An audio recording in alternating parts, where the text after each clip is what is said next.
I will die on that hill. I absolutely love Miley Cyrus. You have failed this. Love this show. The sickest snipe ever. Is this? What are we doing? No. Hello, everybody, and welcome back to the Call Guys podcast. I'm Gunner, also known as Chico Noise, 3-time podcast host. And alongside me, as always, is my good friend Chris Clayton. Just kidding. Colton's also here. As always. One keel for 3.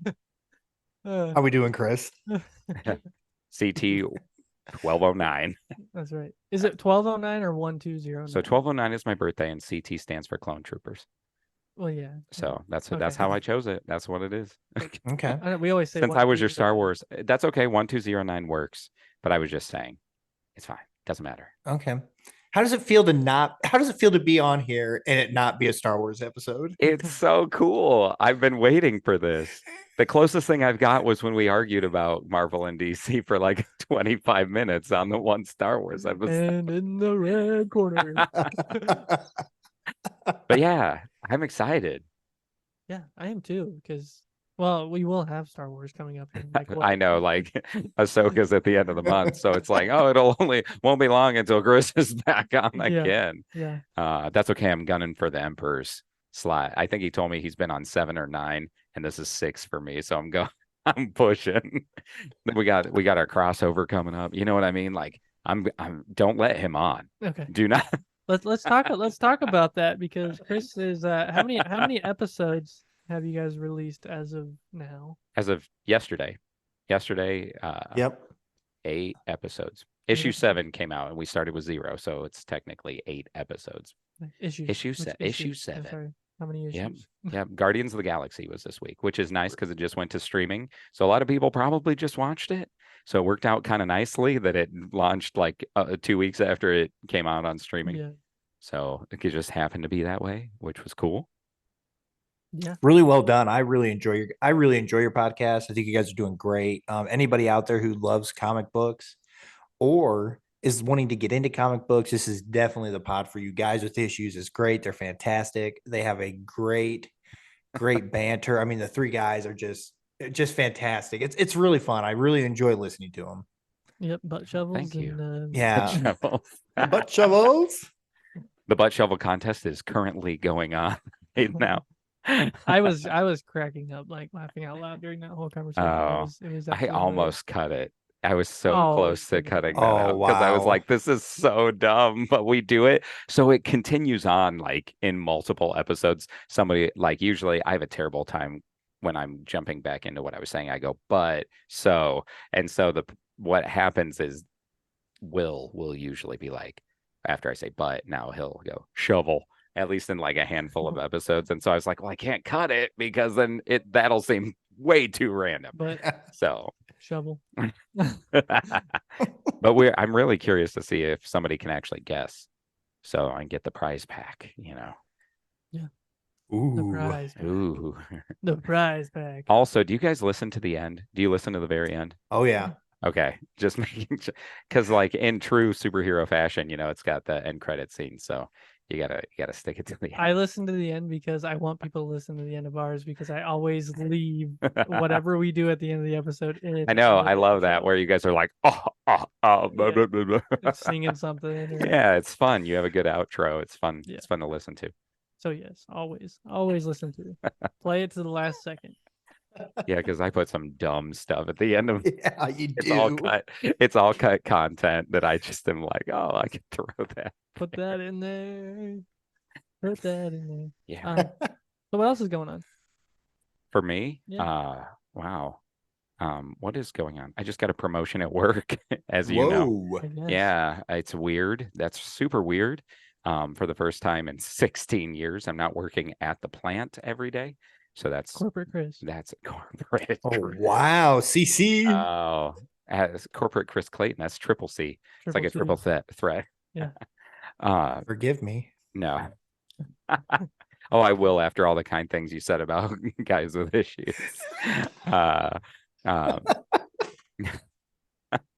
No, it's weird. It's a very different atmosphere. it's a huge adjustment.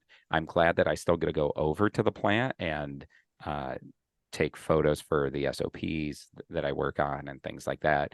And I'm still going to be over there a couple days a week at least. Yeah. Find good reason to go over.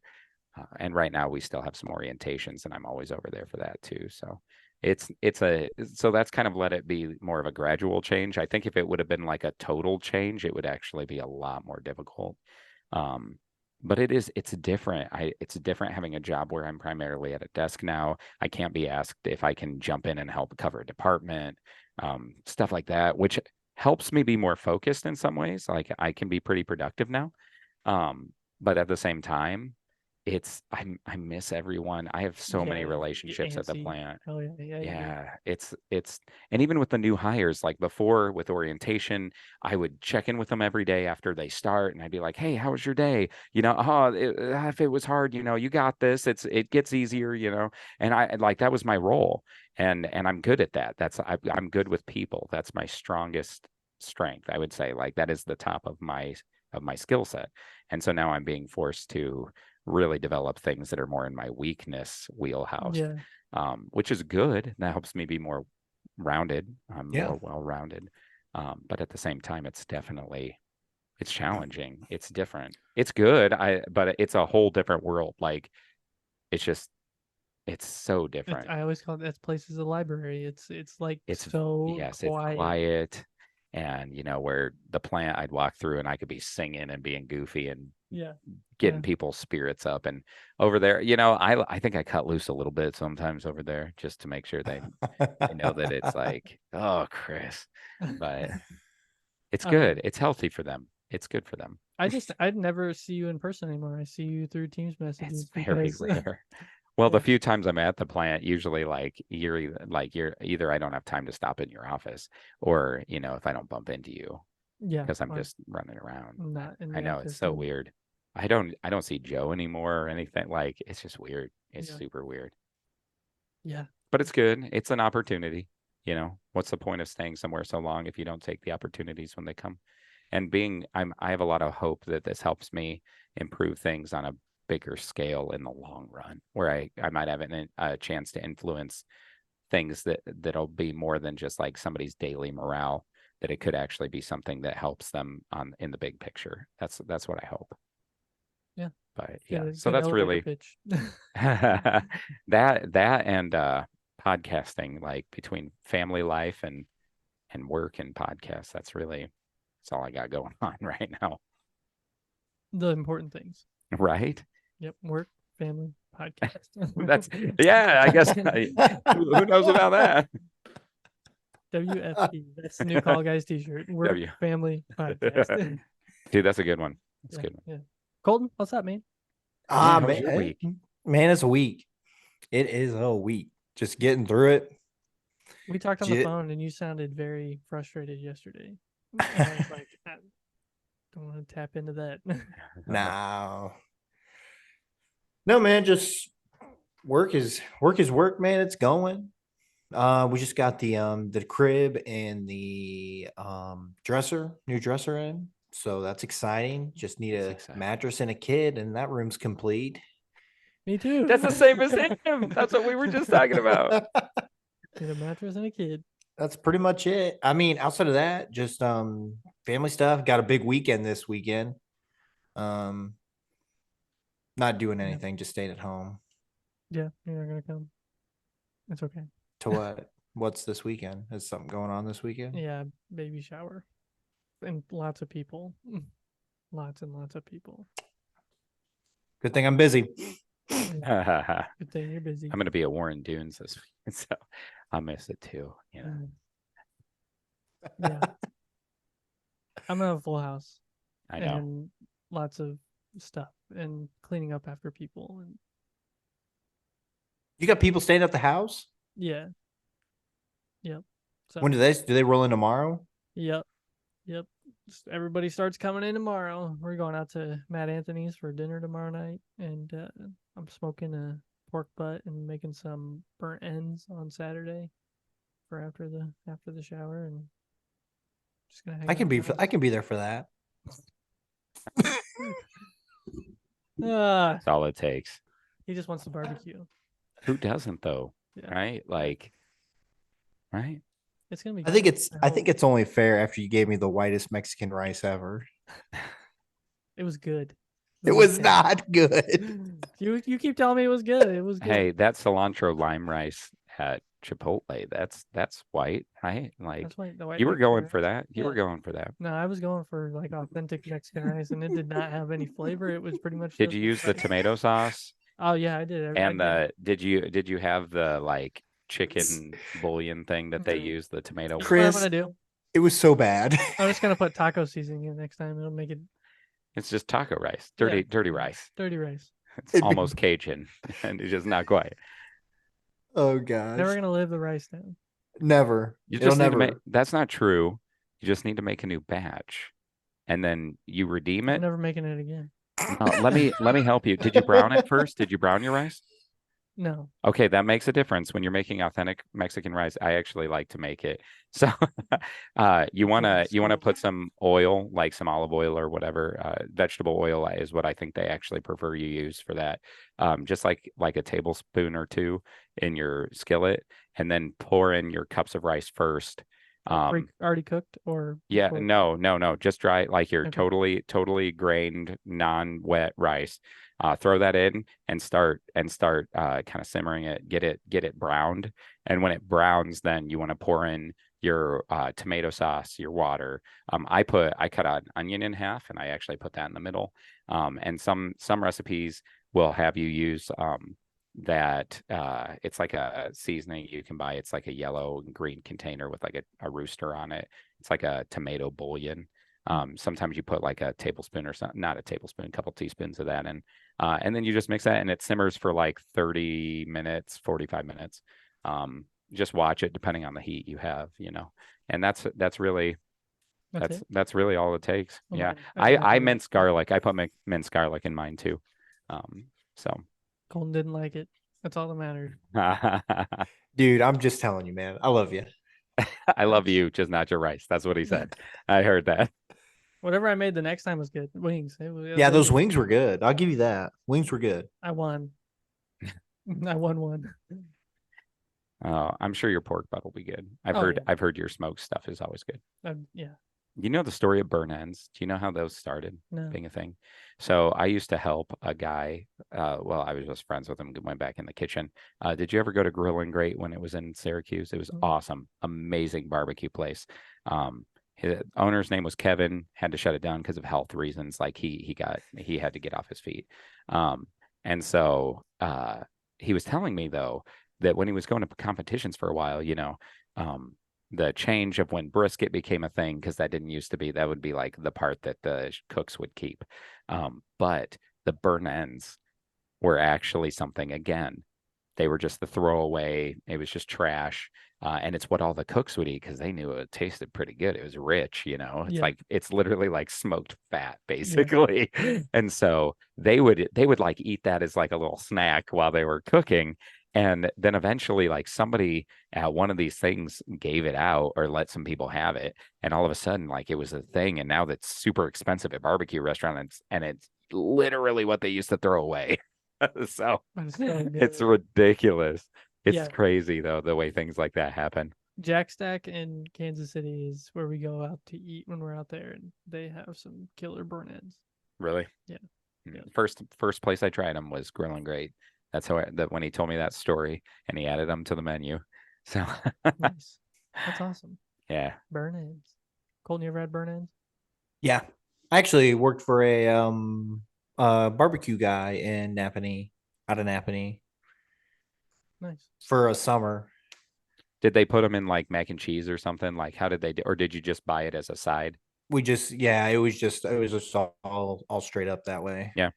I know some places that we I've did seen brisket. where it's like on it. Cool. Yeah. Did you enjoy that? Yeah, I did. It was I got to call it my I got to live the carny life for a summer. And boy was I cultured quickly. Quickly. So I do want to mention that we're not going to do emails this week. We have a bunch of emails, but since we have Chris on, we were hit on, Sorry for podcast. ruining it for the email lovers. You didn't ruin it. There's just a lot of them. So next week we will get to all the emails we have, plus hopefully the more emails we get. If you've got a problem with not having your email read, please Send us an email. email. What is it? What is that email, Chris? What is your guys' email? Longbox. Oh, you wanted Yes, please send your complaints Longbox to Longbox. at guyswithissues.com. Please send your complaints there. Oh, geez. Oh, if I get a complaint saying, you guys ruined the email part of Call Guys. I don't think anybody enjoys the email part as much as we do. I do. I enjoy your emails. ISO Cam kills it every week, man. I love it when he emails. Yeah. Except when we stutter through them like babbling idiots. Oh my gosh. Okay. Logan, or when I get send that in with a Logan. book, Yeah. like Logan gets me stuttering all the time. he writes his emails as like one run on sentence sometimes. Like it'll he just does. go on. It's a complete thought. And It's a complete and thought. it's okay It is the because whole thought. the thought is excellent. You just have Yes. to read it correctly. Yeah. That's what it is. You have to punctuate yourself. But he has lots of good things to say. Yeah. Oh, he does. He Yeah, does. for sure.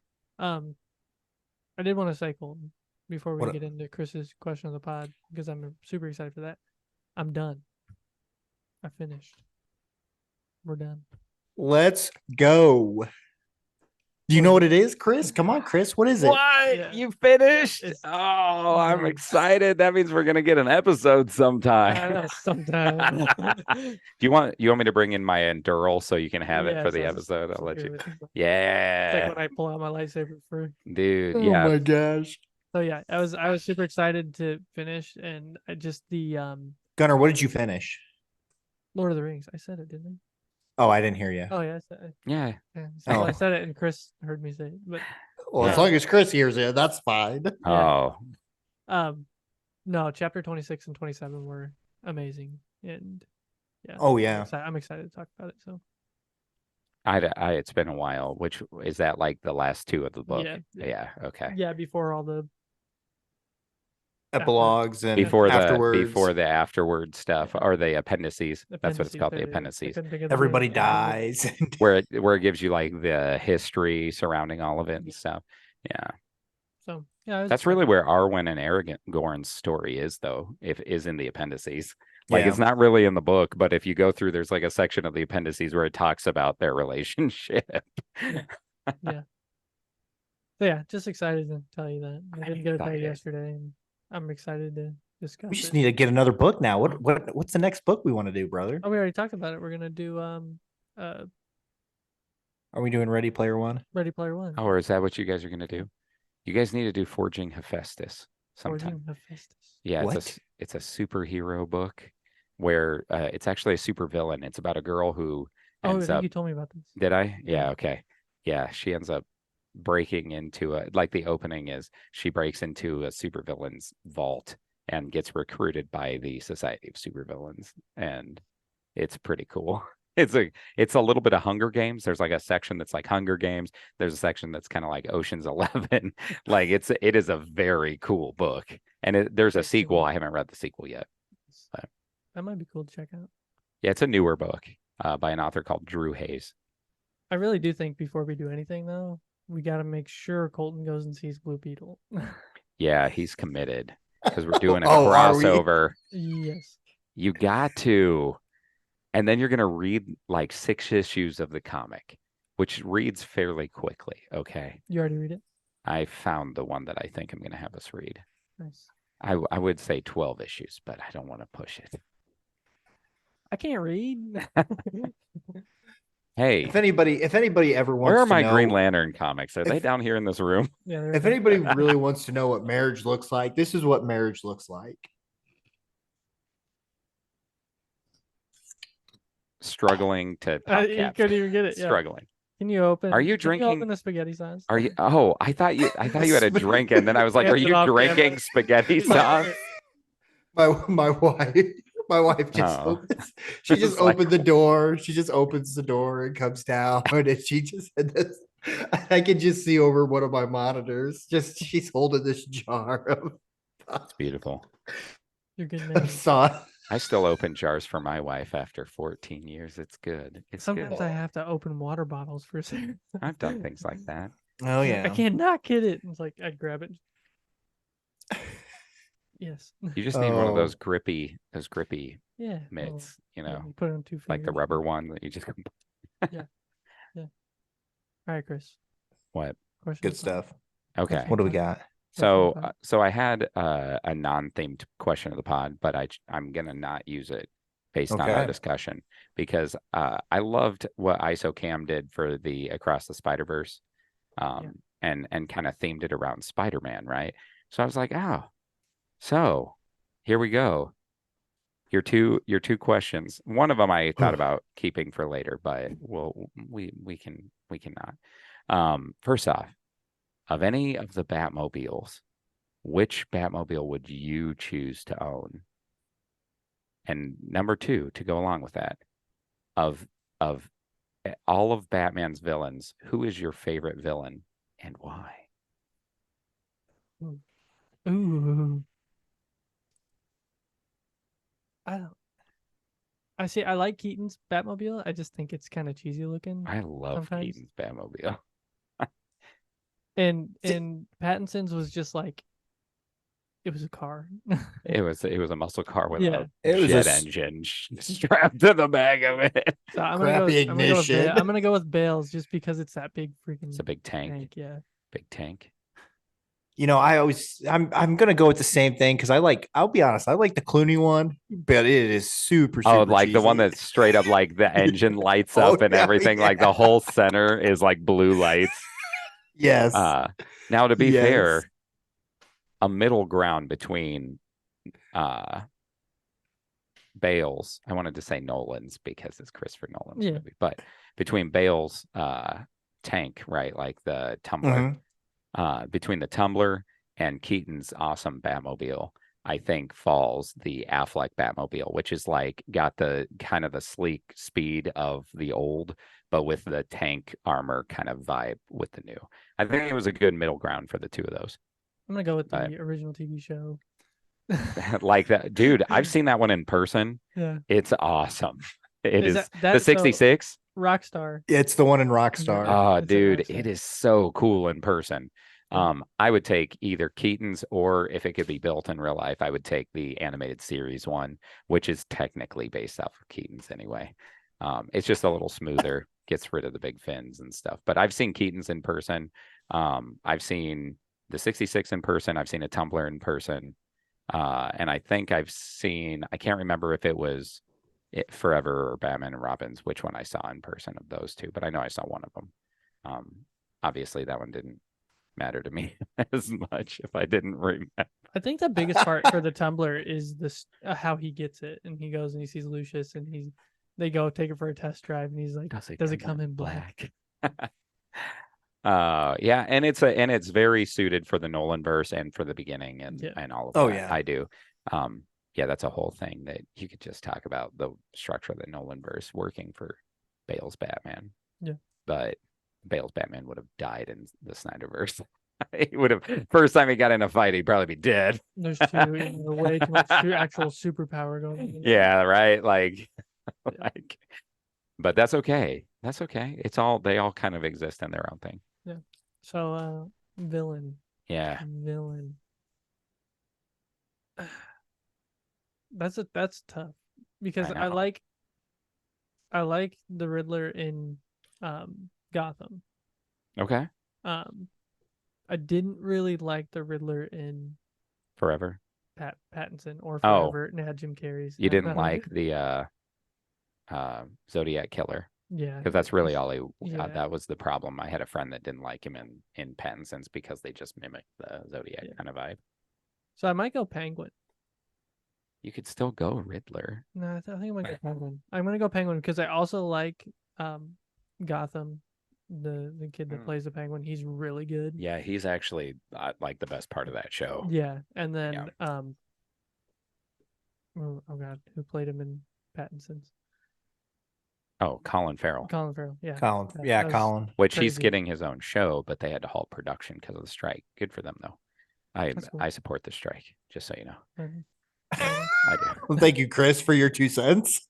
Hey, I heard Zachary Speak it to the Levi man. talk about it a lot over the weekend in person. So Oh yeah, tell us about that real quick. Well, no, no, wait, hold on. don't We're doing the answer that. question of I the want to hear you talk about that because I completely forgot. You didn't mention it when I asked what was going on. No, I thought about it. You should have. I All right, thought Colton, I talked answer. enough, man. Did you answer the first question? Yeah, Yeah. Okay. Keaton's are the animated. I love Okay. Keaton's Batmobile, dude. Okay, I'll stop it. I do. I like Pattinson's and Affleck's a lot too. The Tumblr is cool in its own thing, but I wouldn't want to have it. Yeah, makes sense. Go ahead. I'm going Two-Face. Nice, Harvey Dent. Harvey Dent. Harvey Dent. Yeah, I just trusted.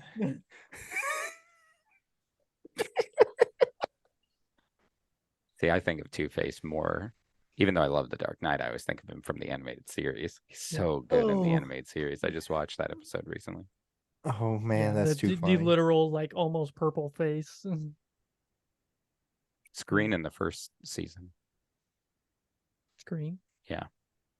What about you, Chris?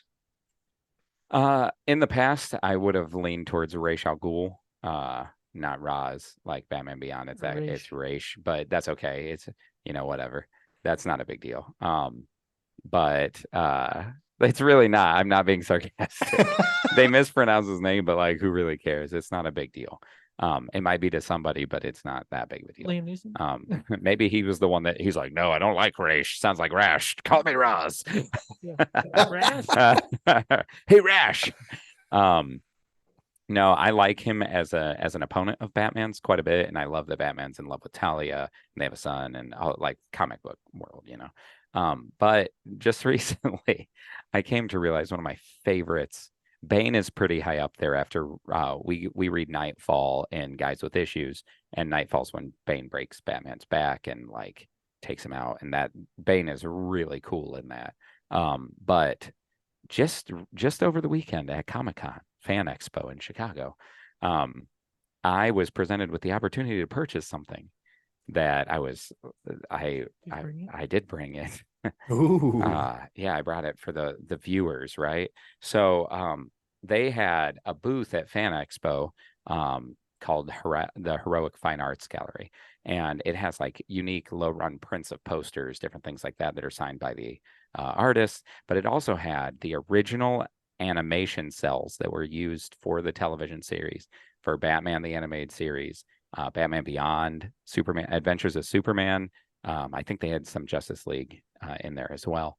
And so like the actual, like, these are the physical pieces that were photographed and used to make the television show. And I was going through those, and one or two really stuck out to me. And part of me was like, why don't I want a Batman? But I ended up, I bought this. I already saw it a little bit. Yeah, I bought this Mr. Freeze, right? Oh, there you go. So that's like actually a piece of the cell that was used on the show. That's awesome. And so the show is like, I was actually going to point out, nobody mentioned Batman the Animated Series on your cartoon discussion. You killed me. Not even in your honorable mentions. That show was groundbreaking. like what it accomplished at the time, like paved a way for new animation. Kind of like what Spider-Verse did now. Like they drew on black paper because they wanted the shadows to be strong, and nobody had done stuff like that. And they found ways around things. Like technically you couldn't use guns in shows, but kid shows, but they figured out a way to let them use Tommy guns and stuff, because they're like, they're not realistic, they're historical. So they got around like the censorship board. Wow. And like there's like everything about it is just so amazing, and it's so well done. And you have like Mark Hamill as the Joker, which is so iconic, and all of this. But anyway, so I'm going to say Mr. Freeze, because when I was going through those, they had a Ra's al Ghul that was really cool, but that episode isn't one of my favorites. But so for those of you who know Mr. Freeze's story, originally in the comics, he was just a bad guy that froze people. That was it. He had no special origin. He was just like Captain Cold for Batman. Okay. Like that's what he was. Or technically he may have come before Captain Cold. I'd have to look that up. But anyway, but he also wasn't called Mr. Freeze in the beginning. He was called Mr. Zero, probably for like absolute zero. But his second appearance, they called him Mr. Freeze. I learned that this week. Sorry. It's good. So I'm going through these cells and I see this, and it's Mr. Freeze. For those of you who are not watching, it is a cell where Mr. Freeze has his hand on the cryogenic tank of his wife, Nora. And his backstory is very tragic because he's trying to keep his wife, who's got a terminal illness, alive. And his funding gets cut for his department. And he's like, you can't take my funding. My wife will die. And the corporation's like, we don't care. And so then he attacks them, and there's a lab accident, and it changes his body. And that's why he has to wear his cryogenic suit so that he can stay alive, basically, because he can't be in like normal temperatures. And but it's very tragic, and Batman's always trying to reach out to him to try to convince him, like, hey, you're not a bad guy, let me help you. But he's got like the accident and the situation just made him cold, right? Like he's cold-hearted. But sometimes he does help Batman. Sometimes Batman reaches him and he does the right thing. And what I love about it is that the animated series actually created that backstory for him. That never existed before the animated series. I've actually watched that, and I don't remember if it was on Reels or something, but I've watched that whole. Really? Yeah. Yeah, and it's just like it's such. I think Batman, just like Two-Face, like you picked Two-Face, Colton, and like Batman's always trying to reach Harvey because he believed in Harvey Dent, and there's this reality that Batman villains, like, yeah, you have good ones. Like Penguin's fun because Batman, at the end of the day, like he fights like mobsters and stuff. Like that's cool. That's where he started, and then you have people like the Joker, who are like the antithesis of who he is, and that's what makes them interesting. But then you have the ones that are like tragic. They're like your Shakespearean tragedy, where Batman wants to save them. He wants to help them. It's not just he's trying to save the city. He wants to save the person. And I love that. And finding that cell and actually going through all of them and realizing, like, if I was going to choose one, that is the one I wanted. I was like, I think I love Mr. Freeze. And it made me realize too, there are times where I've seen like a Freeze comic book and I've been like, oh, I want that. And I've never really thought of like recognized it, but I'm like, I think I've always liked Mr. Freeze and I didn't really know it. Even the Schwarzenegger version. Chill. So do you think he will be the villain in they'll do that story in the Pattinson? I believe the director has said that is one of the villains that he is looking at doing and would like to do. And I feel like the Pattinson universe could be really interesting to see that backstory if they keep it a tragedy. Yeah. I think that could be really cool. But I enjoyed that movie a lot. I do have a friend that does not like it. But I really thoroughly enjoyed it. It has flaws, but like what superhero movie doesn't have at least a few flaws, right? Like in the end of the day, they all have some. This is literally the first episode of the Call Guys podcast. Right. Yeah, I remember. And because you guys are like, because at the time you guys both said you liked it, but then as you talked about it, sometimes it's like you were like kind of ragging on it pretty bad a couple times, but at like good parts, like parts that made like the whole like juicing himself with adrenaline and just being like, I can take anything, or getting electrocuted and falling into water. Yeah. Although I don't hate the baptism imagery in that scene. I like that the movie actually hits a changing point at that moment. But there is definitely like there are some weak parts of that movie. I hate there's specifically something that's really poorly done.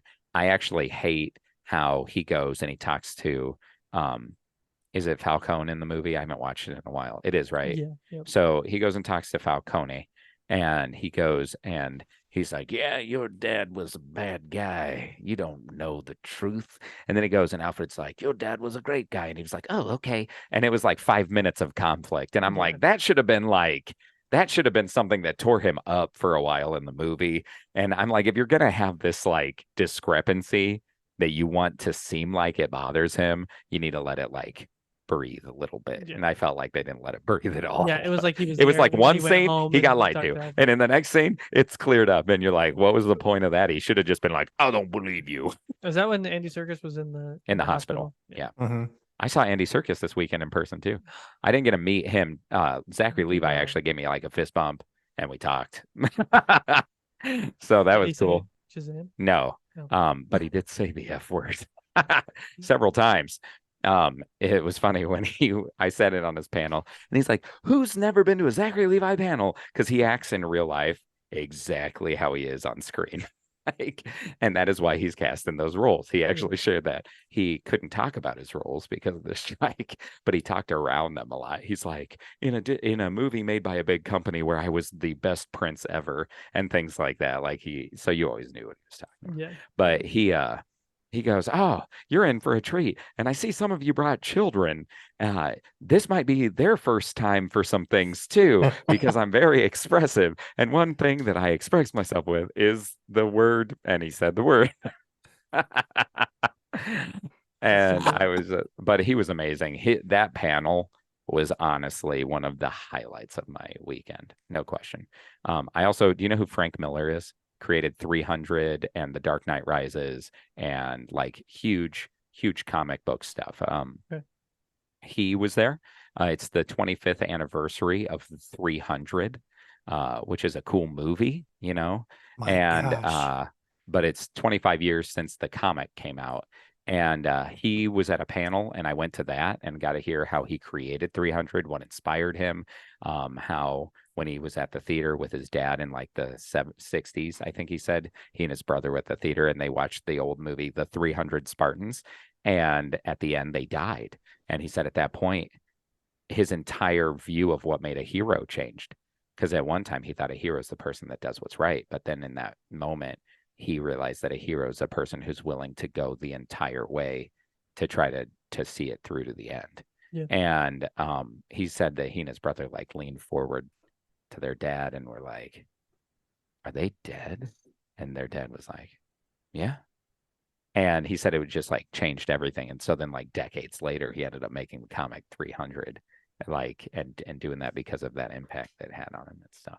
That's It's kind of cool. But yeah, That's a Comic-Con crazy was story. great. If you've never been to one, you should definitely go. I met some voice actors, met D. Bradley Baker, the voice of all the clone troopers in Star Wars, like Captain Rex and the Bad Batch and all that. Yeah. I met him, talked with him a little bit. I went up in his line, thanked him for his work, and asked him some questions about his voice acting website that he does and things like that. And like I said, Zachary Levi, met him. I met the main voice actor for Tanjiro, I think that's his name, in Demon Slayer, the main character, and the Justin Briner, the one who American voice acts whoever the main character is in My Hero. Deku. Yeah, Deku. I met Deku's voice actor. So and just talked to them, just went up and chatted with them and stuff, and it was cool. It was a good time. Nice. Yeah, saw Hey, Sam super Raimi. good. Sam Raimi stayed in my hotel. My friend Nick that I went with rode the elevator with Sam Raimi, Pizza time. and like was like, "Hey, I really liked your work." Oh, but they made you check all your Spider-Man merchandise there. So I have Spider-Man movie posters, like the official licensed ones. And I have the one that got recalled that has the Twin Towers reflected in his mask. Mhm. It's worth money. And I was like, how cool would that be to get Sam Raimi to sign it? He won't sign it. That's like one of his rules. He will not sign He that won't poster. sign that poster. No. He says it's disrespectful, probably because people are trying to make money off of it. Yeah. So he won't do it. I'm sure if there was some way to prove that it was for you, that would be different. But Yeah. no, he doesn't. Can't trust anybody. You can't, man. Also, awesome cosplayers. Lots of cool cosplayers. I think that's one of the best parts. I'm about doing it next time. Hands down. I can't go and not do it again. After I dressed up at Renaissance Fair before, and I'm like, no, being at con undressed like that, like just normal, I can't do it. I got to dress in a costume. Be Mr. Freeze next time. Dude. Yes. Do it. Do it. All right. Well, we've already pretty much started talking about what we're going to be talking about today. Yeah, no joke. So this is us talking about Batman. This is what the episode's about. Chris is a huge Batman fan, and the Guys with Issues podcast right now is doing a bi-weekly Batman episode through Nightfall. Yep, Nightfall. The second part we're in now starts, I think it's the one that starts next week, is Night Quest. So that goes on for 3 episodes, and then we have one final one that we do for the finale called Night's End. So it'll be 4 more episodes in Guys with Issues, but we do interspersed, like you said, every other week. So that way, like, if you don't want to hear the same story every week and you're reading along, because that's the goal, we want people to read along. And so for the people who do read along, they don't have to just read Batman for like 2 months. Although they enjoy it, they're probably just flying through it, and like, Yeah. right, now they're waiting for your episode to come out. They're like, go on. Yeah, I can't. I almost said something about what I thought about reading it, since I know how it all pans out, but I'm not. I can't. Spoilers can't say. Then you won't have to listen to find out what I think. Don't spoil your episode. No spoilers of the comics. But yeah, so we have an ongoing kind of Batman bi-weekly thing right now. That's fun. It's cool because, I mean, I don't know that I've ever really seen a podcast do something like that where they jump back and forth and have that zigzag, where you're here and then you're back. It's kind of fun. Yeah, we're just playing it by ear. We thought, let's try doing something that's ongoing. If people don't like it, we hope that they email us and say, hey, I enjoy your pod, but we'd enjoy it. Like, I think I'd like it more if you just kept it varied. We have picked out what we'll do after Batman. It'll be a little while, like it'll be quite a few episodes, but we're going to do another smaller ongoing that we have planned. We've decided on that recently, unless we hear that people really did not like that. So you definitely need your Lantern comics back, is what you're saying. No, we're not going to do that one yet, but it's eventual. It's a big, that would take, if we did every other week to do that Green Lantern, that'd be almost a year. It would probably be like a year. But that'd be okay because it's awesome. It is so good. There's a lot of books in that box that haven't been. That's not even all of them, man. So, Chris. Well, wait, but we're doing Batman because this is kind of like what you guys did for Bond, right? Yeah. Okay, so this is like in your series of kind of like your genre character ideas. Okay. This is what, our 3rd part of this character series? Is that right? Who was the first? Harry Potter. Was it Harry Potter? Oh, it's Harry. Yeah, we have Potter. Okay, I didn't know if Potter. I believe this is the 3rd one. Yep. Then it would be Bond, Potter, and Batman. Bruce Wayne. I'm Batman. Oh, Bruce. Yeah, we do a Batman voice. Wayne. Bruce Wayne. So, Colton and I have not really read any Batman comics. I actually don't know. Oh, are you gonna say you have? I have not. Oh man, I knew that was coming. And you're the comic expert here, so just kind of give us a breakdown. Do you know a lot of the artists and the writers? I mean, there've been so many. Yeah. Like, I actually messaged. I have a friend who is like the knowledge on Batman. Okay. And I messaged him today and I was like, who are some of your favorite writers on Batman? Because for me, there's a writer named Paul Dini. Paul Dini does some amazing work. He also wrote a lot of Batman, the animated series. He's the one that created Harley Quinn. And obviously created Mr. Freeze's backstory, stuff like that. He gets Batman super, super well. He has a run on Detective Comics that even when I sold a bunch of my comics, I made sure to keep a lot of that because it was just so good. Jim Lee, always an amazing artist. He drew, the one that you're looking at. That's from Hush. Hush is a phenomenal story. And there's just so many. Jeff Loeb wrote. So if anybody has been interested in Batman and hasn't read any, but has dug, like, let's say the Nolan movies. Christopher Nolan was really inspired by the story The Long Halloween. And that was written by Jeff Loeb and drawn by Tim Sale. Crazy cool, like Art Deco heavy contrast, kind of like a simplified look, art style. Very cool. That is a great book to just pick up. That was one of my first Batman graphic novels I've ever bought. I walked into Chimps Comics in Warsaw and I looked at Nick, the owner, and I said, listen, I love comics. The New 52 had just started. And I was like, I really want to know where I can start, because comics can be so inaccessible for people. And I was just like, what's a suggestion? And he's like, well, who do you like? And I'm like, well, I've always really liked Batman. That's one that I've always, and so he pulled The Long Halloween. It was on my birthday. Like before my daughter was born. This probably would have been like 13 years ago. And he handed that to me and he's like, definitely get that one today. And I also got a few on the newsstand that I was after, that I had gone in to check out. And there's no going back after that. No, But I did. You told me to bring some notes. And so do you guys know how Batman started? Do you know the history of it at all? I'm assuming it was Detective Comics, right? Detective Comics 27 in 1939. So Superman had come out recently. Superman was the first superhero comic ever. And so, DC had this huge success off of that and launching superheroes. And so they were like, what do we follow this up with? Well, Detective Comics had detective stories. It was like hard-boiled noir kind of stories. And Bob Kane, who was the artist, and Bill Finger was the writer, they came up with Batman. And Batman, it was like 6 pages in issue 27, because they were like serialized comics, and kind of, I think they were like anthologies. Like not everyone was like the one big story, because that's the way, like Spider-Man was the same way, like back in Amazing Fantasy. I believe it wasn't just him in that issue. But Bill Finger. So for years and years, if you bought Batman stuff, it always said like created by Bob Kane. And that was because in a contract loophole, he got all of the credit.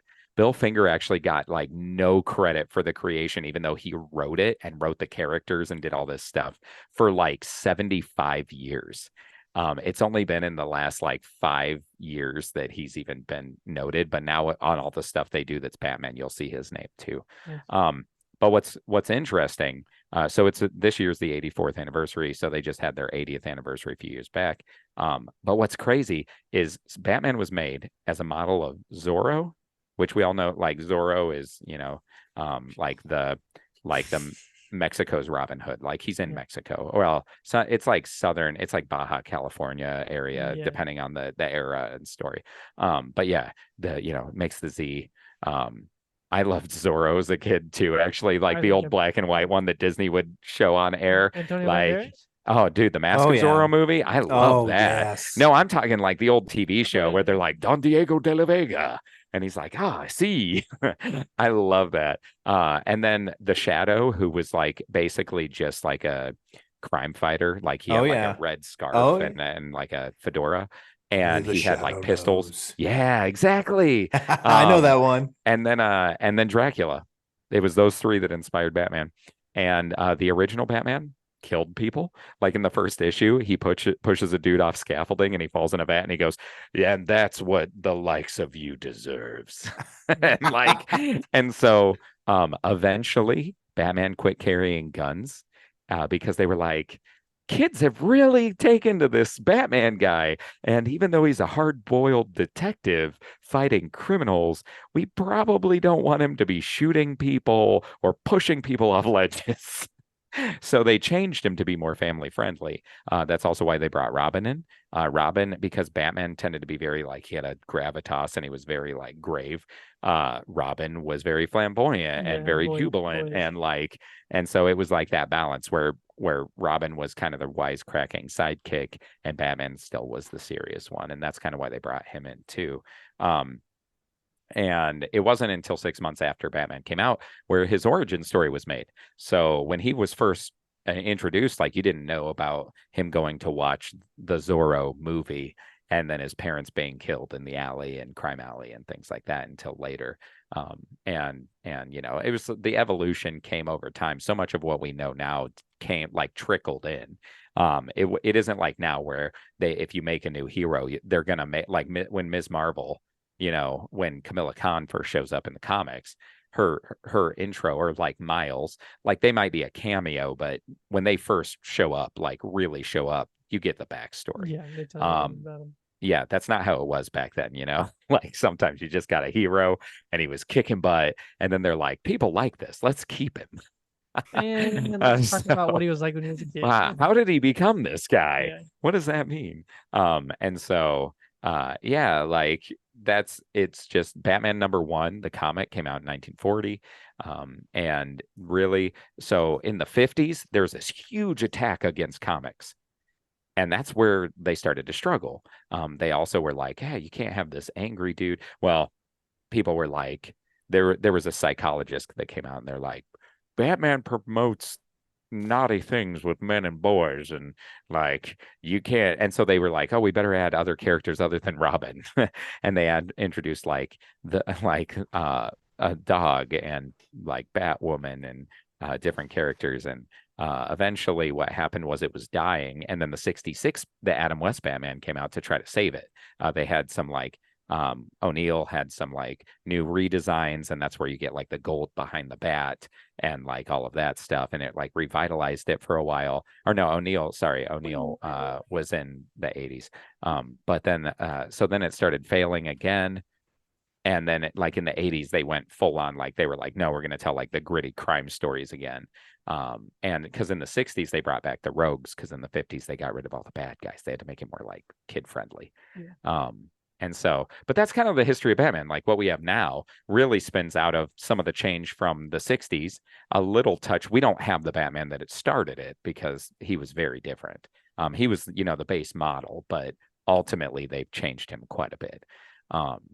And so that's kind of like your history of Batman. I mean, there's a lot of stuff that you can talk about, but I really just wanted to talk on when you told me to bring notes on it, I figured how he started and kind of what that meant. And he is considered to be, I think, I mean, not just personally, but I did some research, and I would say he's considered to be the most consistently popular superhero worldwide. As far as like maintaining popularity throughout eras. There are times where like Spider-Man has had more Google searches some years or something like that. But like technically Spider-Man and Batman are really the two most popular superheroes like of all time. And interestingly enough, though, can we acknowledge that they have a very similar villains gallery, like their rogues gallery? Like you have Sandman and Clayface, right? And like Green Goblin and the Joker, like they're pretty similar sometimes. You have like there's actually quite a few different characters that kind of can overlap a little bit. And if you do the research, sometimes one will have stolen from the other, and sometimes it's the other way around. And it's just like it's inspiration, right? Like it's art inspired art. And I mean, you can't. Has there ever in the last 20 years has there been an original superhero made? I mean, truly original? I don't know. I can't answer that. Look at the similarities between Marvel, DC, really anything anymore. I mean, oh yeah, most original you get probably go to like Watchmen, and which was DC, just so we're clear. No, I think Holden likes Watchmen. He does. We talked about that in his DC episode. We do. I do like Watchmen. Watchmen is a good show, a good movie. Yeah, it's the movie, and that's a Zack Snyder. It shows when he's on it, and his like visualization is just outstanding. But so with Batman, have any of you watched like the 66? Do you know how many different movies and TV shows there have been of Batman? Yeah, so many. Let's just there's a lot. Batman. Okay, I have stuff, dude. You don't gotta Google. No, I came prepared. You told me to. You can So okay, first off, here's a question for you. Okay, just to keep the conversation Batman or rolling. What's your first experience with Batman? Do you remember what your first experience, your first exposure of Batman was? I wouldn't say I remember my first experience. Probably watching the old probably 66 when it was like shown on FX and stuff, and watching it on there. But my favorite Batman experience, I don't know if I can answer it that way. Yeah, no, please. When The Dark Knight Rises came out, and it was has that been 13 years ago? Dude, it's been a while. It's been at least because no, that's not. I was with my wife. 11 years ago. 11 years ago. My mom's 40th birthday. My family from Texas was up, and we went and saw an IMAX in Fort Wayne. Oh, that must have been awesome. That plane scene right off the start, and it's just like that was my first IMAX experience also, And man, it was What a good first 100% IMAX experience. yeah. But that plane scene, I just remember it. It just felt like you were inside the plane with him. I'm sorry, but this is my stop. What am I supposed to go to the right? You yeah. should have planned better. I don't remember my first Batman experience. No, that's okay. Do you, Colton? Or at least I I'll take a memorable one. I was just curious. I mean, I remember, and I know this is probably going to get a lot of hate, but I mean, I grew up watching that awful Batman and Robin movie on VHS all the time. Like the Clooney Batman. Oh and yeah. Robin. Yeah, Oh yeah. yeah. That's With the one. Batgirl. Oh man. Yeah. You're like, yep. That's That's the one. what I That's just why I watched it over and over. I was a young boy. Oh man, but I mean, that's mine. What about you, Chris? So I grew up watching the 66 Batman with my dad. He loved watching the reruns of that. And I'll never forget like watching it. Oh, bam, zap, like every episode having those moments where they get caught and it was, the first season of it's actually pretty good. It tells some pretty good little stories. It's not bad. But then my parents they had a VHS of the 89 Batman of Keaton's first movie. And I remember it scaring me. When the Joker is like in the art gallery and he's like spray painting and she throws water in his face and he's got like the normal face and he wipes his face and it's the makeup's run. Like that just freaked me out, man. Yeah. And like he scared me a little bit, which he should. It's a Joker, right? But I loved that movie. I would watch it even though it scared me. And those were my two memories. And then I grew up watching the animated series. I loved that. I was just trying to figure out what year it came out. Did you say The animated series? 92, Yeah, 92 is when that came out, and 89 was Keaton's first. I actually had never seen Batman Returns, this Keaton sequel with Penguin and Catwoman and stuff. For like year, I just watched that recently for the first time because it's always been like too Tim Burton for me. It's just like he did, like it was so successful, 89 was, that they were like, okay, Tim, we'll let you off the leash. You can do your thing. And it's just, it's so freaking weird.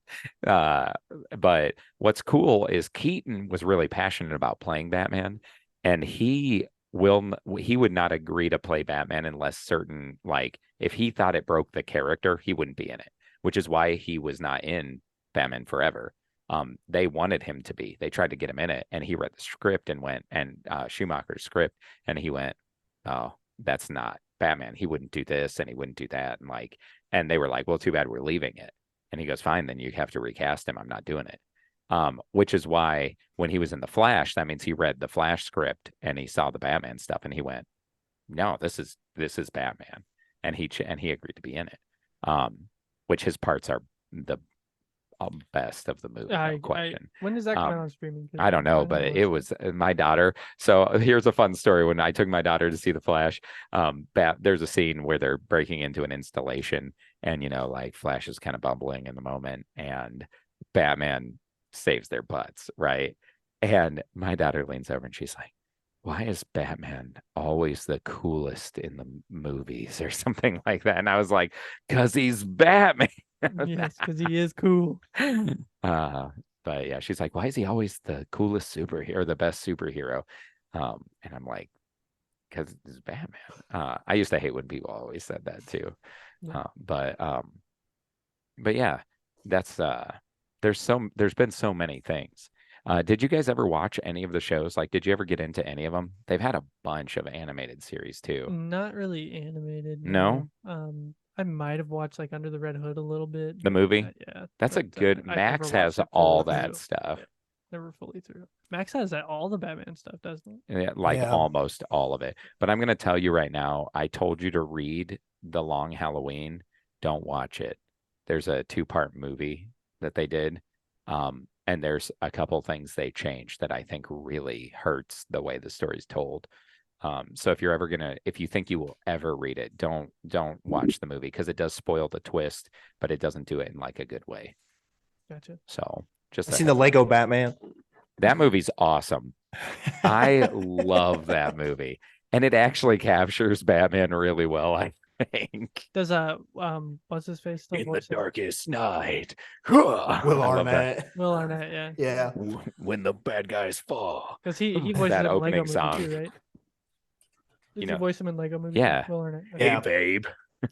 Batman, have I introduced you to my boyfriend? He's so dark and brooding. Yeah.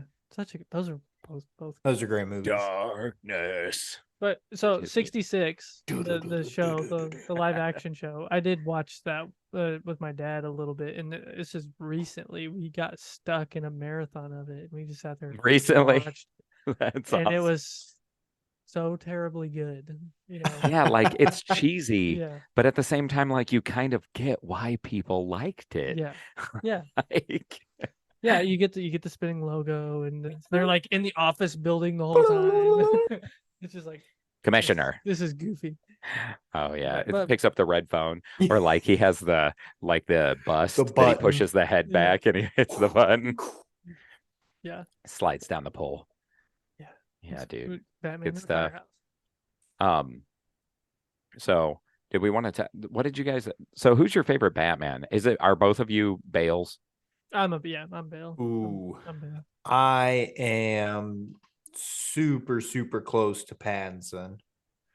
Yeah, you mentioned that last time. You said he might, like in your one episode, you said if If the with the movie's good. sequel, if the sequel is good, If the sequel is good, it's going to go to Pattinson.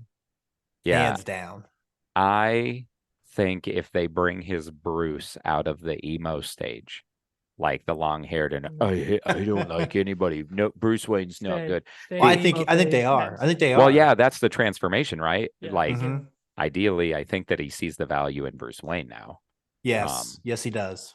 And so I think if they pull that off and have him be a good Bruce and they give him a good villain like Mr. Freeze, that could be a good movie. Yeah, Bale. I mean, Bale obviously is number one right now, but I'm telling you, if it just takes him being good, not fantastic, not perfect, not amazing, just good, I feel like Pattinson will do the rest, and it'll be easy, hands down, this generation's Batman. Oh, Sorry, yeah. Affleck. I can see that. Hey, I like Batfleck, okay? I do And I'm going to too. tell you I why. said it. The way they write him is actually he's a very good Batman. He has the detective side. He does a lot of that, especially in the Snyder cut. Like you get to see even more of that. And the physicality and like the equipment, and there's a vibe he captures with it that I think, and plus when he fights, it's like watching like the Arkham game. He's just so like he's so big that it's just like dude, I big love it. punches. I love Affleck's Batman. And you know what? That's okay. It's okay that some people don't. While I love the Nolan, I do love Batman Begins, and The Dark Knight is just a phenomenal movie. Like, no question, right?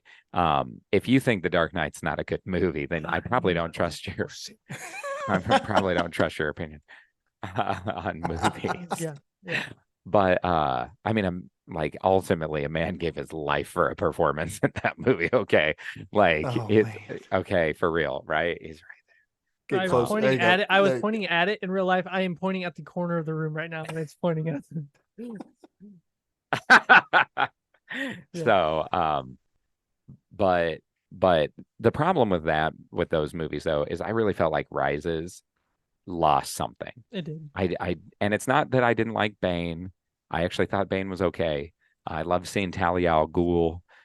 It's that Batman doesn't quit when something goes wrong.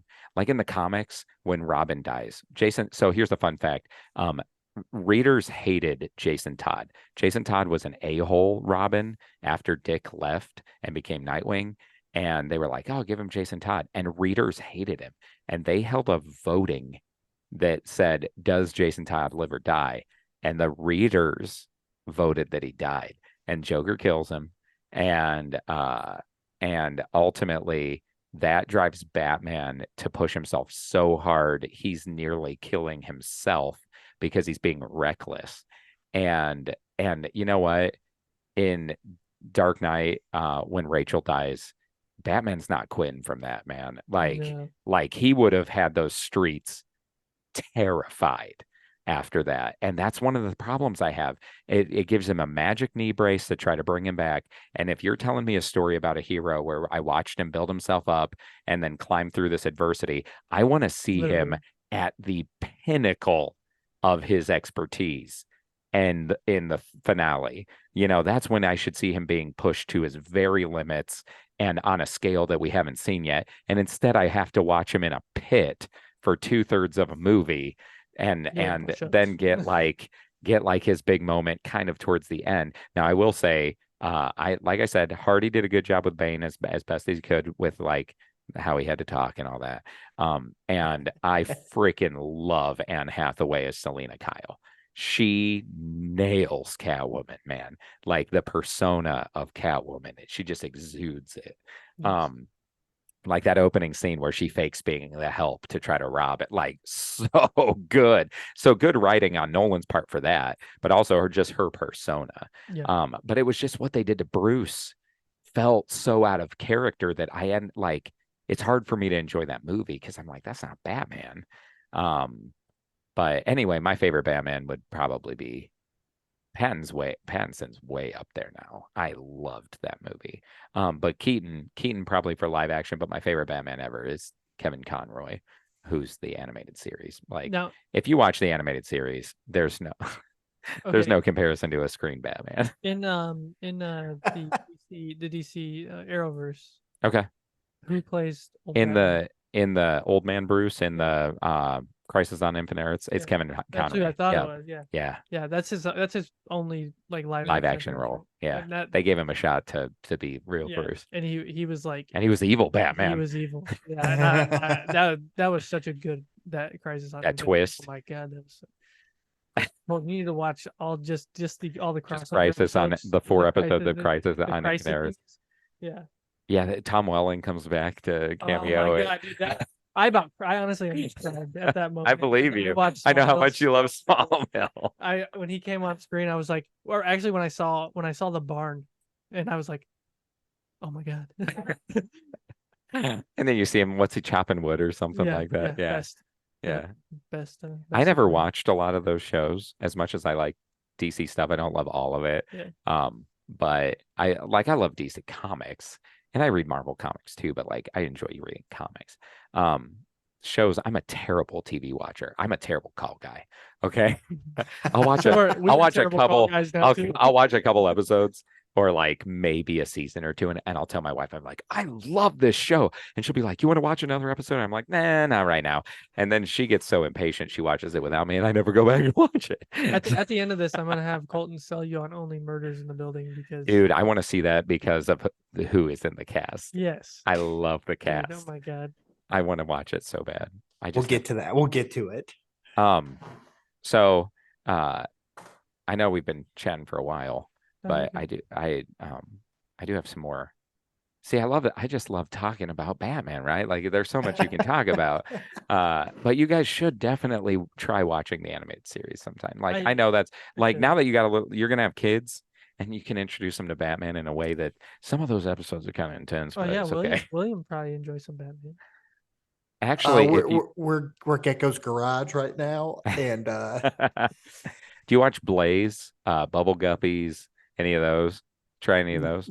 No, not Bubble Guppies. Yeah, Choo Roar. It's Dinosaur Train. Yeah, my son will watch Thomas Tank Engine sometimes. No, he's big into Bubble Guppies this week for some reason. I don't know what that is. You don't know? Nope. They're little mermaids. Oh my gosh, like, yeah. Bubble Guppy. Oh god, stop! It's time for lunch. Oh, Gunner, it's coming for you, brother. Gunner, it's coming. We are watching Batman the animated series and Bill and Ted only. Dude, you mentioned Teen Titans. Oh, That's you got to wait for him to get a little older to watch some of Batman and Teen Titans. So some of it gets kind of scary. Moment she's born. But okay. So I was gonna, since you guys don't read comics, I'm not gonna ask that question. Okay. I have. Stop. That's funny. I was gonna tell you guys. Have you guys ever heard about the crossover that DC and Marvel did in comics? Did you know this happened? I've I've heard heard of about something Okay. like that. So in one of their big first crossovers ever, they like DC and Marvel, they fought, right? Because that's what it has to be to get everybody pumped. They're like, oh, Of we finally course. get to see people fight. But nobody really wins. They find out that there's some bad guy and then they take him down. But what most people don't know, and I almost bought this whole set one time and I wish I would have known. Um, the they basically, after the whole event ends, they created a new universe where they would take one Marvel character and one DC character and put them together. So it was called Amalgam Comics. Then they did like a 30 issue thing or something like that. And they wrote the comics as if they were in the middle of like ongoing stories. And so people didn't know, like if you didn't know, you'd pick it up and be like, that was awesome. I want the next one. And then they never had another one, right? But who do you think they pulled from Marvel to mix with Batman? I would say on it right off the top of my head, it's Iron Man. Would make the most sense. Okay, that's wrong. So I'm going to tell you that so the Coltons can guess somebody else. I wasn't. It's I was thinking more like I was thinking more like Doctor Strange. oh, that'd be interesting. Like a sorcerer kind of Batman. No, Wolverine. They called him Dark Claw. And it's Of literally like Wolverine and Batman combined into one. They also did like Green Lantern and Iron Man into one and like different things like That's that. cool. And but no, I didn't know if you guys had ever heard of that. Dark No. Claw, Wolverine as Batman, or Batman with Wolverine powers if you want to do it that way. But oh man, yeah, that's ridiculous. good. Super rich Wolverine.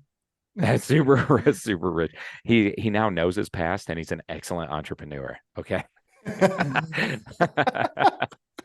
And that's parents died outside the play. Oh Right. gosh. Right. No, his parents died in a secret government installation. Like you'd have to take like half and half, His right? parents were getting injected with With adamantium, adamantium and died from that. and gave birth to a super Adamantium baby. comes out full of metal. Looks like a Batwing.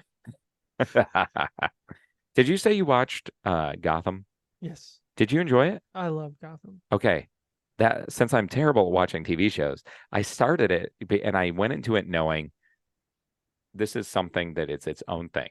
Yes, It's its own universe of Batman. You can't be super picky. They're doing like their own thing. young Bruce Wayne. That you don't get to see him as Batman. No, not Young until Selena Kyle. the final episode. He Yeah. puts it on in the final episode.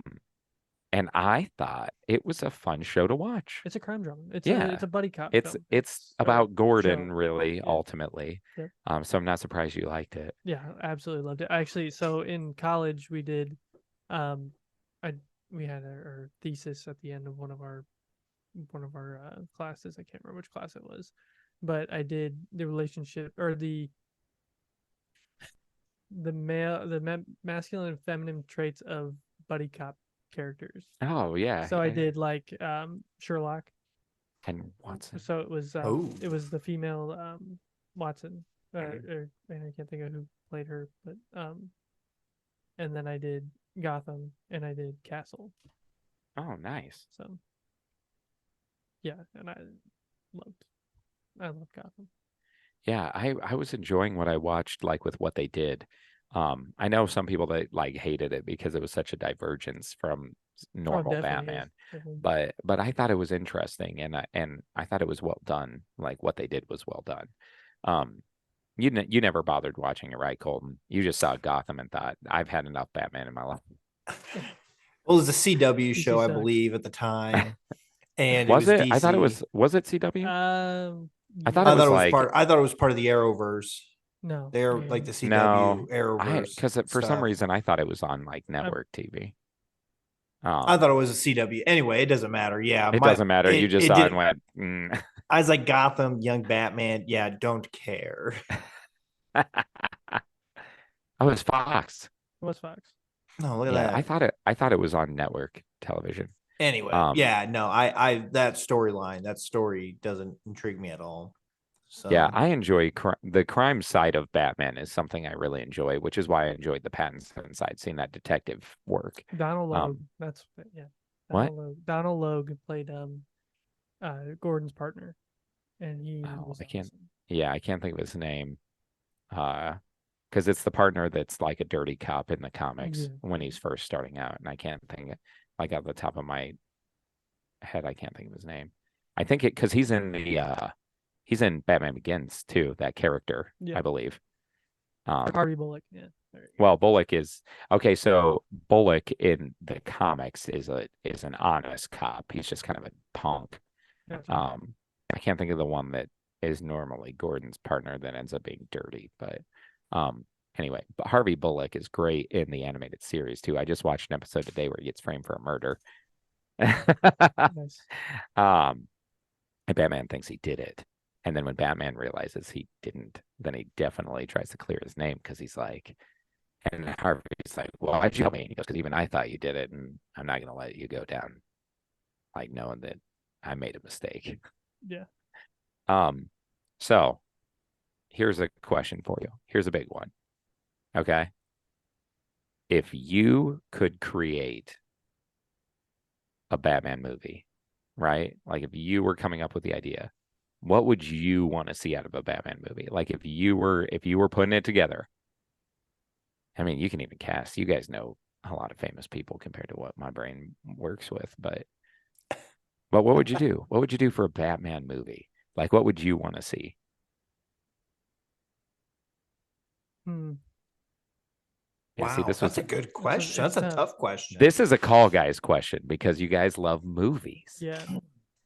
And this was the one I said I thought about using for the question of the pod, but it would have halted things too much in the beginning. You gotta think. That's a hard answer. I mean, I like the crime aspect of the Pattinson, but I love the 1v1 that the Joker Heath Ledger brings to the table. So somehow combining those two in like those two things into the movie would be, I think, a really good movie. Now, how I wouldn't know exactly how to do that. Obviously, we can't bring Heath back to reprise the role. Um, but I think those are the two things that really draws me into Batman the most is that noir type of feel of him and having that one bad guy that everybody knows and nobody can stop other than Batman. So Yeah, I mean, that'd be cool. see, I think I'd go almost opposite. Like I'd want to see multiple villains at one time. Like bring me as many villains as you can because I want to see them all. So that's what happens in Nightfall. Like the actual comic, Bane breaks all the inmates out of Arkham, and the whole story arc leading up to Bane breaking Batman's back. The reason Batman loses to Bane is he's literally done nothing for like days and days and days on end, but stop his entire rogues gallery. So Bane lets everybody else wear him down and then shows up in his house and kicks his butt, is what happens. The closest you get right now to having multiple villains would be like Dark Knight Rises. You have Bane and you have Scarecrow at one point, and Heath Ledger was supposed to be in it originally. So that was obviously you had the tragedy, but it would have had the Joker as well. Yeah. Who else? Who was the other one that was in that? Talia was in it. Talia, and then there was one more. Catwoman. Technically, she's an anti-hero. Sometimes she's a straight up villain. But... And I guess you get all the mobsters too. I mean, yeah. about that. Yeah. But yeah, give me. Like you want to see the whole. Yeah. So with that, would you want to be seeing Batman take them, or like would you want Robin and Nightwing and Batgirl and like you want like the whole family getting out there? Imagine that though. Yeah, I mean that's almost what the Lego Batman movie had. Yeah, he worked with his villains in the end of that movie. Live action Lego Batman. Let's go. They worked together and they saved the city by doing one huge ab crunch. I love it. So good. Yeah, So good. that's interesting. So Colton wants a 1v1 detective, like almost thriller, like a push to the edge, like kind of exciting edge of your seat, like what's gonna happen? Will the next person die? And Gunner wants an all out like super brawl. Yeah. Civil War style. Civil Just War, but with everybody Batman. fight. Yeah. Oh Everybody Yeah. my. Yeah, that would be, those are good answers. What about you? You know, I had never thought of this question. I thought of it for you guys. Um, so there's a lot of different ideas. One of them, I'll give you two because they're so conflicting. One is an original idea I have for a comic book that'll never get made unless I figure out how to get it in front of DC. Because I think the idea is good enough that it would go somewhere. But the first idea for a movie, I think it would be interesting to see a Batman movie where Damian, his biological son, shows up and Damien's trained to be an assassin and he becomes Robin in the comic books. And one of my favorite, actually, hold on, I brought two things with me.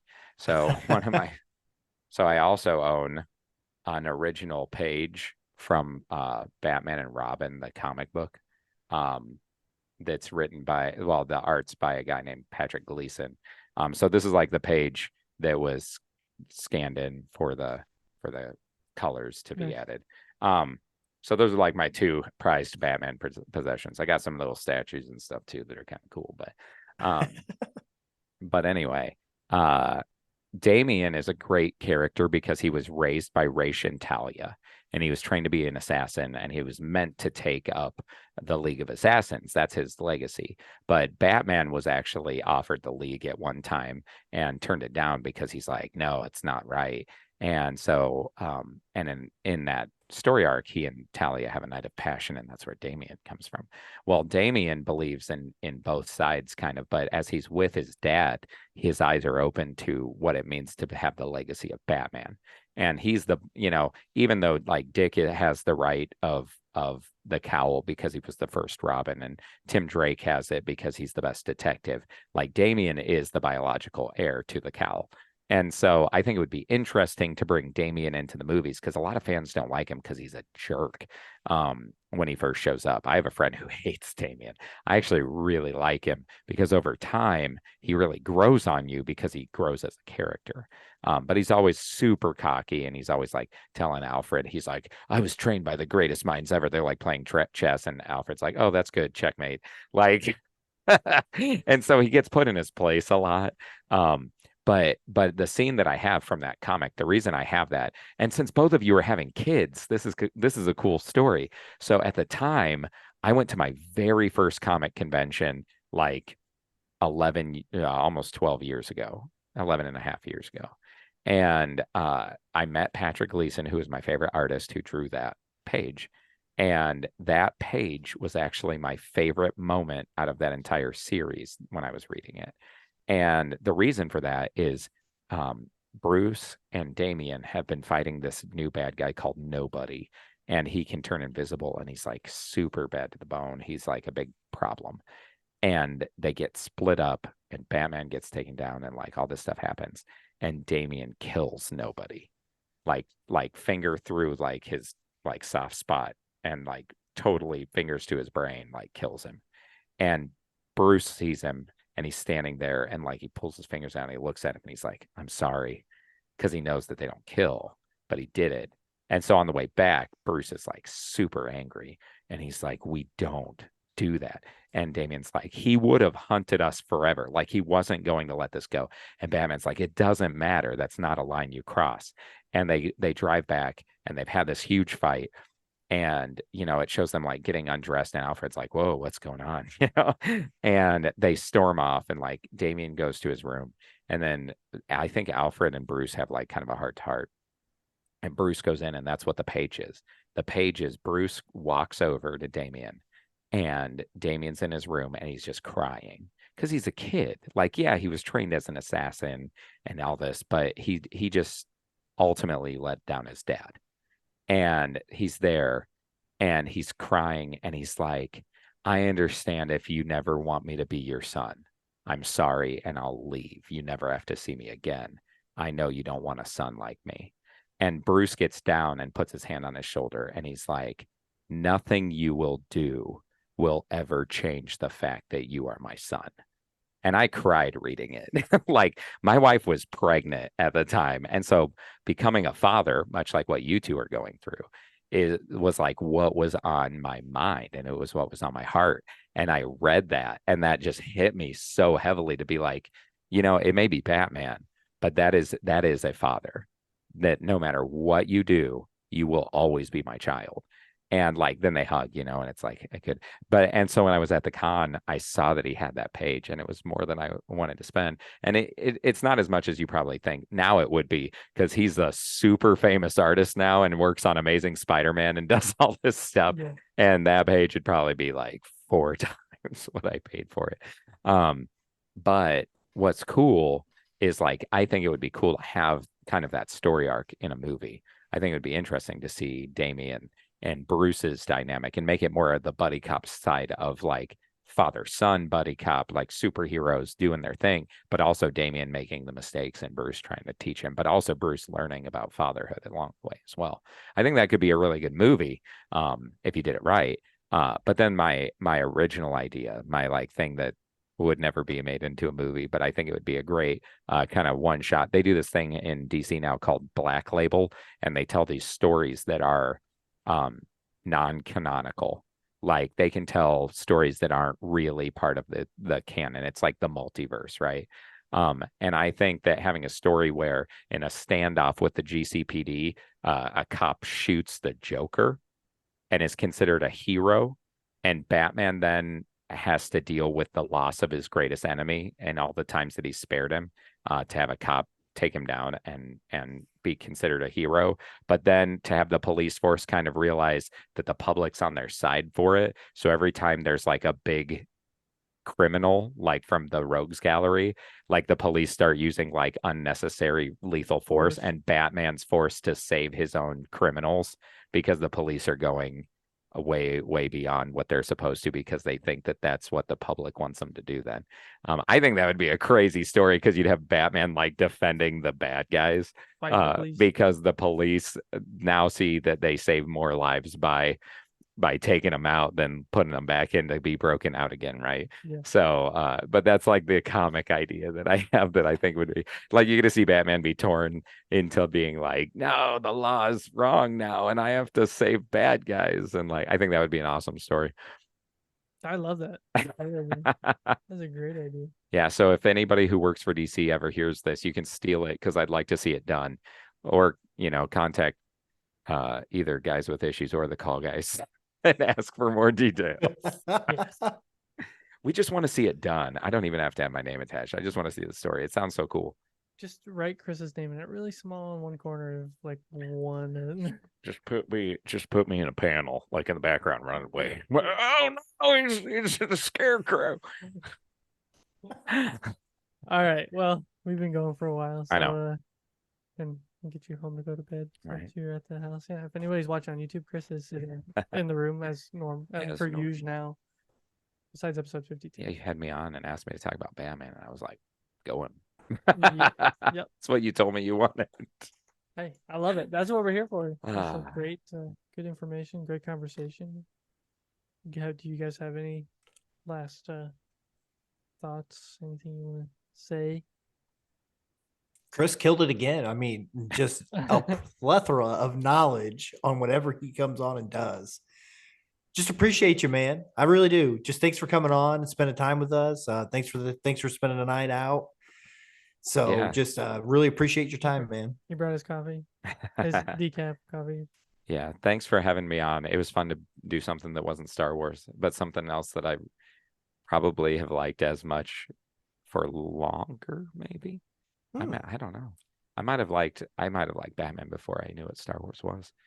Not sure. Well, but about 10 weeks from now, 6 It'd be weeks, 8 weeks from now, 10. I don't even know. I don't know how many episodes they're doing. Probably Do you? 6. I hope it's 10, but it's probably gonna be 6. Well, they're releasing. What did they say? The first 3? Are they? So it's probably gonna be Something. 10. I think they said that the day it comes out, it's like an hour and a half of stuff to watch or something. It's like a movie. Yes. So Nice. Colton looks like he's not sure he wants that. The real question is, if you haven't watched Ooh, yeah. anything, Is it gonna hold up? what's the one thing you need to watch? Ooh. Probably Rebels. Well, do you mean like all Oh, of no, Rebels not though? Rebels. No. Yeah, It would I be mean, Rebels. It would that be Rebels is what you would need to watch in order just to. Thrawn and At if you wanted, so Rebels is it's it's animated. It's only got 20-minute episodes. I think the last season of Rebels is like, I don't even think it's a full season. I think it's like 12 episodes or something. If you wanted to know what led up to Ahsoka, you could watch that, but none of the emotional beats, nothing that matters is going to hit you at all watching it that way. And you're still going to probably be like, I don't really get some of these people, but that would at least establish like why people are doing what they're doing in Ahsoka. Even like the last few episodes of Ahsoka would at least set up the villain, I'm guessing. Although the Sith villain, he's not, I think he's original. I don't think he's from anything, not that I'm aware of. But they're introing Thrawn, but I don't think Thrawn's going to be the big bad for Ahsoka. I think he's going to be the Thanos for the movie that Dave Filoni does. I'm guessing it's going to be called Heir to the Empire, and it's going to be everybody from the show taking down Thrawn is what it's going to you be. think it's gonna follow the books? Really No, it won't. It can't follow the books because like that deals with like Leia and Han and Luke and everybody. But as far as like the remnant of the good guys having to take down this guy who's basically capable of bringing back the Empire that way, yeah, I think that's what it's going to be. That's my theory. I'm excited for Ahsoka. I hope Ahsoka's good. So I hope so badly it's good. But I'm trying to temper my expectations just because so much of what Disney Plus. So take this upstairs, just take shatter it on the floor, shatter it. I mean, you'll just do it just now. It's all good. We've just seen what they do as a streaming service to a lot of the stuff we love. I don't even want to talk about it. I don't even want to talk about It's okay. They don't have Batman, so we can hope the next Pattinson's good. That's true. There's hope. All right. Well, let me get us out of here with some plugs. One more thing, Gunner. One more Oh, thing. snap. You did say a little bit about it a little earlier. Only murders in the building. Oh yeah. Chris, you need to watch it. Because everything, I don't know what you know about the cast, but you said you wanted to watch it because of the three Just based on top billing. the main. Short, Steve Yep. Martin, Selena And that is Gomez. and that is exactly why you need to watch it. Really? Yeah, Yes, 100%. those three together are fantastic. I laugh every episode. Every episode I laugh. I love it. What's it on? Hulu. Hulu. I don't have Hulu. Ah, Shoot, maybe that's why I haven't watched it. well, that makes sense. My gosh. Yeah, that's one of the ones I don't have right now. You can bundle it with Disney Plus and ESPN Plus. Yeah, but I don't need ESPN Plus. I don't Yeah, watch any of that. Still get it cheaper and get Disney Plus and Hurdler. The old 2-for-1er. Yeah. Yeah. Yeah, go watch Oh, it gosh. if you get an opportunity. I'll at least 7-day look a trial, solid 14-day trial. and just binge it. Yes. Make sure you I got don't some think time. I have time to do that. Half-hour episodes, right? They're like 40. They're more like 35, 35 to 50-minute episodes. Okay. But it's phenomenal. It's just great. So Those is each three episode together. like there is a murder, or is it like there's a murder and then over the course of a season they're trying to figure it out? Correct. Yeah. So it's a single murder per season. Correct. Sort of. Okay. I didn't know if it was like an every episode's like a Yeah, because crime. they're technically doing a podcast on solving the murder. Yeah, that's the best part about it. They started Wait, a true crime they're podcast. doing a podcast in the show. It's a true crime podcast of them solving the murder that happened. An actual murder. Nah. Yeah. Yeah. No. At the beginning, this is one of the coolest things they do. That's so meta. At the beginning of the episode, it's like the title of the podcast episode. And here's the best thing: it has the runtime of the episode, and then where it is exactly when that comes up is how far you've gone into the episode. Really? Yeah. Wow. Gunner, next time you watch an episode, I saw it on one of them. I was like, okay. It's awesome. That was a neat little touch. That's really clever. That's really clever. The whole show is clever. It really is. Oh, So it the gets writing better. is really well it's done. amazing. It's amazing. Oh yeah, I mean, you really don't know who really does it in the first 2 seasons until the very end, where there's that one like linchpin that finally falls into place, and you're like, bam, that's who it's got to be. So it's But you like got to really it's like a Knives Out or something like that, where it's like the mystery itself is pretty well done. Glass Yes. Onion, not so much, but Knives Out, not the original, that was pretty good. That was Yeah. clever, the way it was done. All Cool. right, Yep. so I Only definitely Murders in agree. the Building. Only Murders in the Building. And Batman, of course. And All check right, out Gunnar, The Long Halloween if you want to read Batman. Yeah, and also check out the Guys with Issues podcast. Yeah. You Check can- out Guys with Yes. Issues at guyswithissues.com. Yes, they do have a website that's still under construction. It's under construction. We've had some bugs with it, but That's it's right. getting there. It's That's getting right. there. And you can It always does send have an links to everything, though. Yes, It has links to our does. socials. It has links to our Discord. We have a Discord, so you should join it so you can talk about stuff because hardly anybody does. Once in a while, somebody will talk about it on there. But we try to, when somebody talks, we always have a conversation with them. Yeah. So Nice. That's what we're also going to be working on Discord. here soon. DC sucks. It's a golden. yeah, you should join it and do that. You should just Yeah. go in and be like, DC sucks, and just never respond to anything. Don't do it. Don't do it. We're going to ban the call, guys. 'Cause opinions. All right. Everybody, thanks for listening to the Call Guys podcast. You can find us wherever you get your podcasts, whether it be Spotify, Apple Podcasts, Amazon Music, wherever you get your podcasts. You can also watch us on YouTube every Monday when we release on your favorite podcast site. Like, subscribe, click that bell, do all that good stuff on YouTube. You can also rate and review us on Spotify and Apple Podcasts. If you get an opportunity to do that, please do. Love to hear from you. And then you can find us on all your favorite social media sites, whether that be Facebook, Instagram, or TikTok. All those are at the Call Guys podcast, whatever they are. I don't remember. Yeah, and if you rate and review them, leave 5 stars. Not 4. Not 4 like some people have done on ours. We don't have any 4-star. No, you have 14 5-star reviews, 14 or 16 on Spotify. Yeah. I know, I saw it, and we have like 6, and there's clearly at least 1 or 2 4s. Oh no. It's okay. Wow, It'll that's come not good around. marketing. I It'll shouldn't come tell people about that. 5-star reviews. We'd love 5-star reviews. 5-star reviews for the Call Guys. Yes. Every time. 6 if you can figure out how. And you can also go rate and review all the other podcasts under the Golden Mojo Entertainment Network of podcasts, whether that be the Murdnerds, the Indiana Chiefs Empire. fans, the Golden Image podcast, the Golden 80s podcast, United States Paranormal, or Recorded Books and Booze. Nailed it. Got it. You are so good. I have all ours recorded and I just chop them in. Do you ever think I would have it up here, but I don't. No, Instead, I think know I'd you be- don't. You've I- done it so I- many times. I Trust me. I mess it up. I mean, I can never remember how our socials go, how our Facebook. Instagram, Twitter, Don't make it TikTok. sound like you're not awesome. We know you're awesome. We You do nailed it. it.